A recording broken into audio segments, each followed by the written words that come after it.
और अब हमारी कवर स्टोरीज।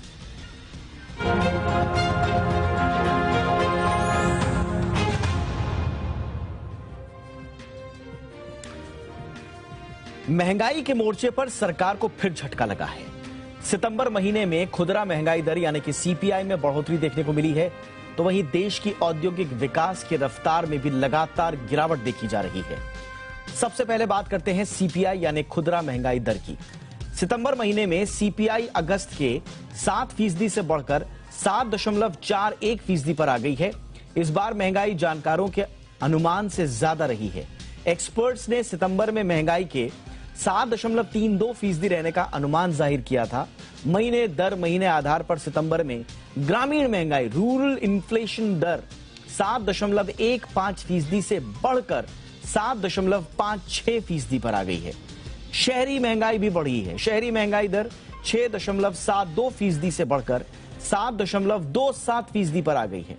और इस दौरान कोर सीपीआई इन्फ्लेशन 5.90% से बढ़कर 6.1% पर पहुंच गई है। सीपीआई की दर में ये जो बढ़ोतरी देखी जा रही है, इसकी वजह रही खाने पीने की चीजों के बढ़े हुए दाम। जहां अगस्त में खाने पीने की चीजों की महंगाई 7.62% पर थी, वो सितंबर में 8.6% पर पहुंच गई। सब्जियों की महंगाई ने भी काफी ज्यादा उछाल देखने को मिला। अगस्त में सब्जियों की महंगाई 13.23% पर थी, लेकिन सितंबर में सोचिए ये बढ़कर 18% के पार हो गई, 18.05%। इसी तरह दालों की रिटेल महंगाई 2.5% से बढ़कर 3.05% पर पहुंच गई है। हालांकि ईंधन और बिजली की महंगाई में थोड़ी कमी देखने को मिली। ईंधन और बिजली की महंगाई 10.78% से थोड़ा घटकर 10.39% पर आई है। वहीं हाउसिंग की रिटेल महंगाई दर 4.06% से बढ़कर 4.75% पर पहुंच गई। इसके अलावा सितंबर में कपड़ा, जूता, चप्पल, ये जो रिटेल महंगाई है इनकी 9.91% से बढ़कर 10.17% पर पहुंच चुकी है। महंगाई के आंकड़े लगातार आरबीआई के 6% के निर्धारित लक्ष्य से ऊपर हैं। एक्सपर्ट्स का यह कहना है कि बढ़ती महंगाई के लिए यूक्रेन पर रूस के हमले की वजह से बाधित हुई सप्लाई चेन ही है। देश में बारिश की बेहतर स्थिति न होने की वजह से भी महंगाई बढ़ी है। इसके अलावा डॉलर के मुकाबले में रुपए में लगातार जो कमजोरी है, गिरावट है, उससे भी कीमतों पर काबू पाना मुश्किल होता जा रहा है।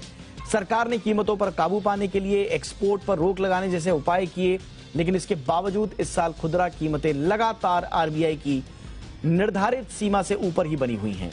कीमतों की मौजूदा स्थिति से रिजर्व बैंक पर ब्याज दरों में बढ़ोतरी का दबाव बरकरार रहेगा। एक्सपर्ट्स का कहना है कि रुपया जितना कमजोर होगा, कंज्यूमर प्राइस इंडेक्स में तेजी का रुख उतना ही और मजबूत होगा और होता जाएगा। आने वाले दिनों में भी महंगाई से राहत मिलने की उम्मीद नहीं है।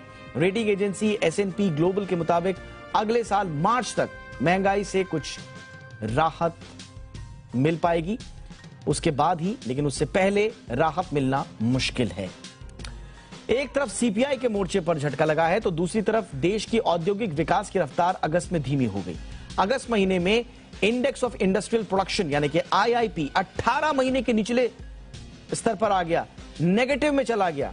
अगस्त में आईआईपी ग्रोथ रेट -0.8% चला गया, जबकि जुलाई में ये 2.2% पर रहा था।